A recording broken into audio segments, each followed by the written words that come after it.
he blink Ravages, by the time his Ravage is up, he'll be respawned no matter what, right? If he buys back, what's he got? A Gush, a Mecha Blink, that's about it. Anchor Smash is good. Good point. But I feel like he should just go all in on the Refresher here, because if they get the right double Ravage, that's game winning completely. Yeah, no doubt.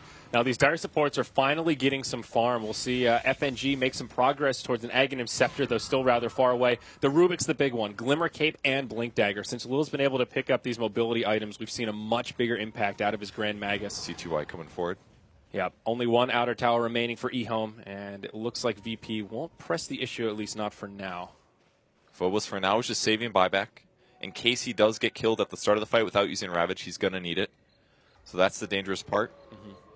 Well, there's no point in just buying the extra pieces. You either save for buyback or you buy the whole Refresher. Okay, but he's got the surplus. Yep, 100 gold. So definitely want to pull for buyback till you can buy the entire thing. VP just doing the dance. They may want to wait out until they have enough gold for the Refresher. Lanham's still trying to scout things out. He's got a Solar Crest, but I don't really think that's the item this game. The right click from Gyrocopter, he's got an MKB already. Does he have an item coming? It's an Observer Ward. Careful. Oh, watch out. Oh, G, very far forward. E-Home, maybe thinking about initiation here. Looking at Dire Vision. They don't have a hell of a lot. It is nighttime after all. E-Home. He's thinking about ulti. No, he gets punched. G. There we go. Walrus punch to get things started. Call down gets queued up from Illidan. Laguna Blade almost finishes off G. Can they get him? They will. He's going to buy back. Yang chases him down. Illidan also drops. Phobos comes in with a Ravage, but BKBs were on. It's a disaster for the Dire this go-around. G comes right back into the fight, gets off the Sonic Wave, but there's just no follow-up. He'll take a Walrus punch, has to blink defensively. Now VP just trying to get out of here. FNG's TP gets interrupted. G locked in place. And this could be a dieback if they can catch him, but no. He'll make it out for now. Phobos falls to Yang. 4 dead on the side of VP. Really 5, including the buyback. And this could be it. Have E-Home finally done it here, Purge? It's nearly a 10,000 gold swing. I mean, why did that fight go so bad? They got to initiate first, I guess. The Quap basically just ran away. I feel like he maybe should have used his BKB instead, honestly, because the first fight is tough. But Razor was just wrecking damage there. He must have sapped a lot from somebody. The Ravage was kind of weak. It went through 2 BKB heroes, caught 2 supports on the edge, but there was no follow-up, and you need the follow-up. And the Ravage just, the BKBs were on. It's tough at this stage of the game. Finding that perfect Ravage is really difficult. They need him to initiate out of Fog, and instead it was E-Home that got the jump on VP. Like, they shouldn't have been sitting around the Tier 2 tower. Like, it's 54 minutes in the game. This might as well be a 70-minute game as far as I'm concerned. Tier 2 towers are nothing at this point. It's all about the team fight, and there's no way to sit there and let them fish for you for that long. And they let them fish, and they caught them. Well, G throws a less than ideal ult there. Fills about 1 creep as they start to siege. Buyback now used by the Tidehunter. There are 0 buybacks remaining for Virtus Pro. This is it. They need to make a hold here. Remember, they don't have any Tier 4 towers, so Throne is exposed in favor of E-Home. They get the Tier 3 tower. There is a glyph for the Dire side. Razor will go ahead and pick up his Assault Kuros to make sieging even easier at this stage of the game. Rocket will chase him down. Okay. It's a Ravage in 20, so they're not quite ready. Oh, they actually Glimmer Caped him in. Ravage up in 2, but his whole team is very far back. Yeah, they'll hold for now. E-Home don't press their luck. All right. Roche has respawned. This is Roche 3. Basically nothing happened just now. Yep. Is what happened. They got a Tier 3 tower, which is basically nothing. Yeah, pretty much. Roche is going to be there. They see it. All right. And they see a lot of E-Home back. Will they be able to rush for it is the question. They have pretty good damage. E-Home have not scouted out the Roche pit. Taking a look at their vision right here, they only have a couple wards on the western side of the map, but nothing around the Roche area. It is VP that walks straight in. Can ROTK snipe the last hit again? He did it once. Their team's going to get here in time, I think. It's not taking enough damage. And VP's got to be careful. Looking at Dire Vision, they have no idea until they see the ice shards. They back out with Roche at about half health. In comes ROTK. Oh, Yang gets the blink. Uses the Shivas, but will miss. Okay. That was so close. If he got punched there, Tidehunter would have been forced to Ravage, and they would have had to take that team fight, but he barely made it out. Absolutely clutch escape. And now the dance for Roche. Yeah, it's on a hairpin trigger here. And for VP, they just have no lane control in this top. They constantly have to worry about creeps coming in to poke their throne now that they're out of safety structures. Just 1 effigy remaining. Same goes for E-Home, really. I mean, they've got the Tier 4s up, but any bit that they can keep these alive is going to buy them time later in a point where it could be a base race. Oh, nice track from Lanham. Gets that little bit of intel into the Roche pit to see exactly where Illidan is positioned. Ice Shards, good steal.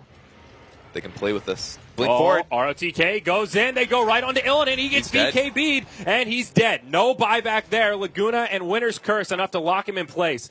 E-Home will take the safe play and try to go for Roche while they have a 5v4 advantage, and then they'll hightail it straight to the Dire base. Are they going to try this? I think VP have to. Phobos, does he? Or maybe they just back out. They're not going to win this fight, I think. Oh, he actually gets hit. All right, they'll hand the Roche over. Sonic Wave. She tries to steal the gold, but... Noble effort. Short cooldown.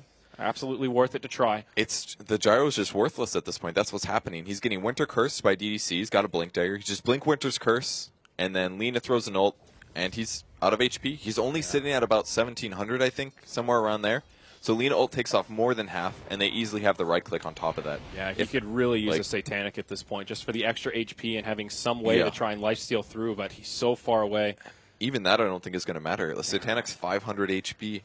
If the Lina really wants to, she just two-shots him with the Refresher. That's true. And that's the issue. Like, their main carry, like, yeah, G's been doing great dishing damage out, but they really need a real carry to do the damage. You know what might be a solution? Lincoln Sphere.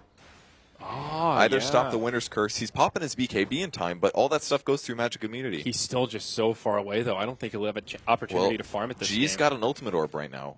This could be a Hex, but I think it has to be a Lincoln Sphere.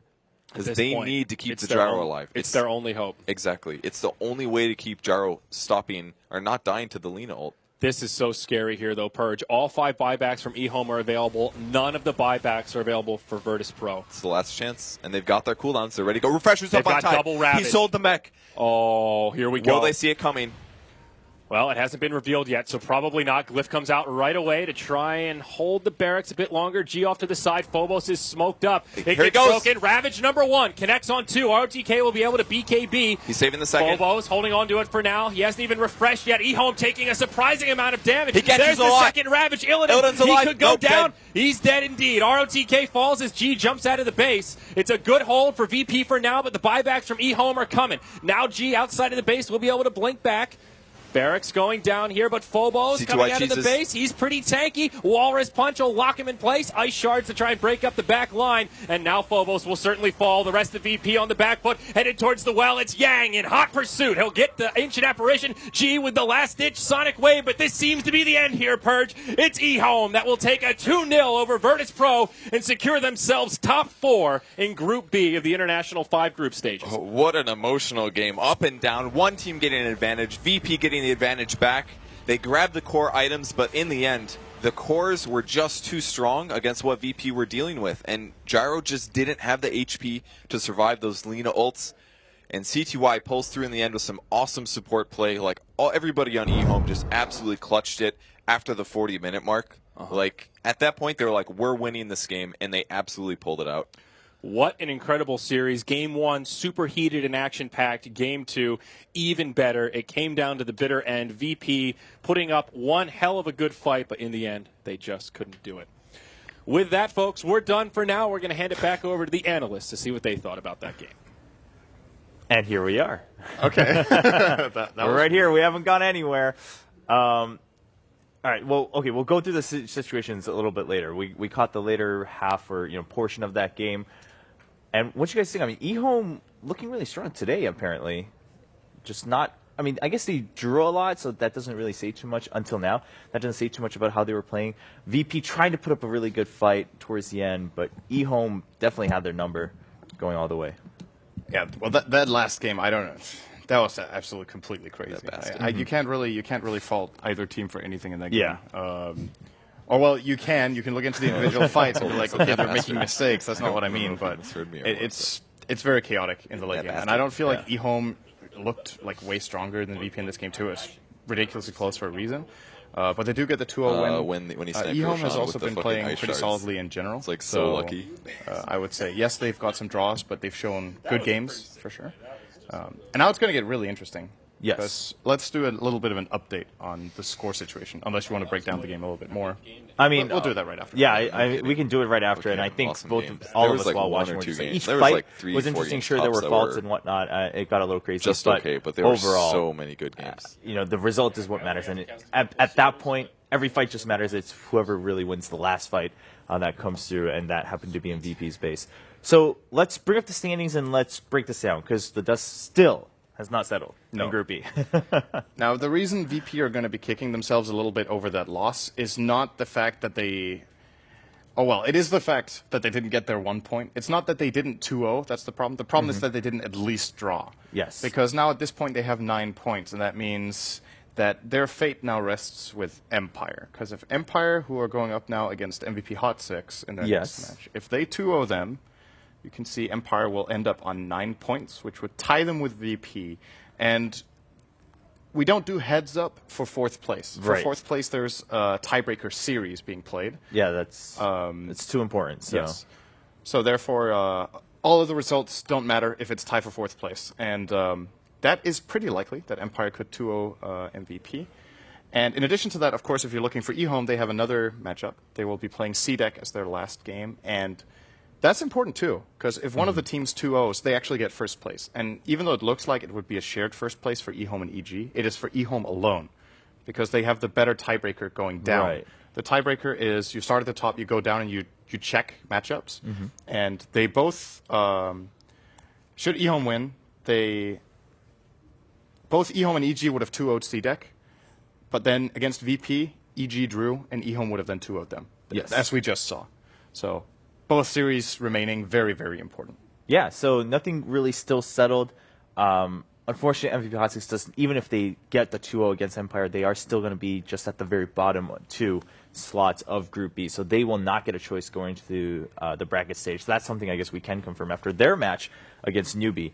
But yeah, I mean, the fact that we have like one set of matches, right? So 2 matches left in the day, in the week of the group stages, and we still don't know exactly how things are panning out, or even which 4 teams exactly from Group B are going to move on, is pretty crazy. Winter, do you dare to even predict how this is going to go through? Because it's just getting flip-flopped all back and forth.